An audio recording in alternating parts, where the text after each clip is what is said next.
এই ব্যাপারটার পুরো সম্ভাবনা রয়েছে যে 2022 শেষ হওয়ার আগে ভারতীয় নৌসেনা নিজের জন্য কোনো না কোনো ফাইটার জেটের ডিলে ফাইনাল সিদ্ধান্ত নিতে পারে। যদিও এখনো পর্যন্ত এত নিশ্চিত হয়ে গেছে যে ভারতীয় নৌসেনার সামনে দুজন মুখ্য দাবিদার রয়েছে। প্রথম দাবিদার আমেরিকার বোয়িং কোম্পানির F-18 সুপার হর্নেট, তো অপর প্রমুখ দাবিদার ফ্রান্সের ড্যাসল্ট এভিয়েশনের রাফায়েল এম।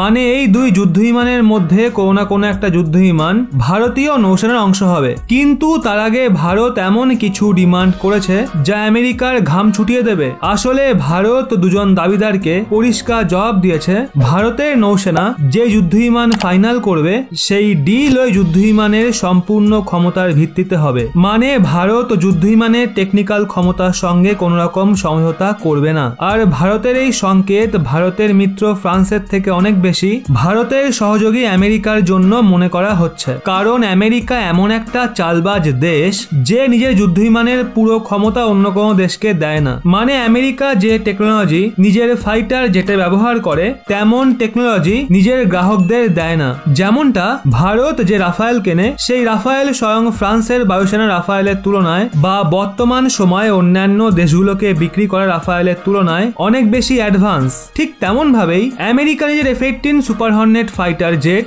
ভারতকে বিক্রি করার জন্য বড় বড় দাবি তো করছে, কিন্তু ভারত আমেরিকাকে সংকেত দিয়ে দিয়েছে যুদ্ধ বিমানের ডিলে আমেরিকার কোন রকম চালবাজি চলবে না। কারণ যদি আমেরিকা পঞ্চম প্রজন্মের যুদ্ধ বিমানের রাডার সিস্টেমকে নিজের চতুর্থ প্রজন্মের F-16 যুদ্ধ বিমানে লাগানোর প্রস্তুতি নেয়, তো এক্ষেত্রে পঞ্চম প্রজন্মের অত্যাধুনিক ও অধিক ক্ষমতা সম্পন্ন রাডার সিস্টেমকে খুবই সহজে আমেরিকার বোয়িং কোম্পানির ফাইটার জেটে লাগানো যেতে পারে। যদিও বোয়িং কোম্পানির মতে এখনো পর্যন্ত সে ভারতকে যুদ্ধ বিমান বিক্রি করার দৌড়ে সবার আগে রয়েছে, কিন্তু যেমনটা ভারত উচ্চ ক্ষমতা সম্পন্ন টেকনোলজি ডিমান্ড করেছে আর যদি আমেরিকা এটার জন্য তৈরি হয়ে যায় তো আমেরিকার যুদ্ধ বিমানের ডিলও অনেক মূল্যবান ডিল হতে পারে। তো বন্ধুরা, এই নিয়ে আপনারা কি ভাবছেন নিচে কমেন্টে অবশ্যই জানান।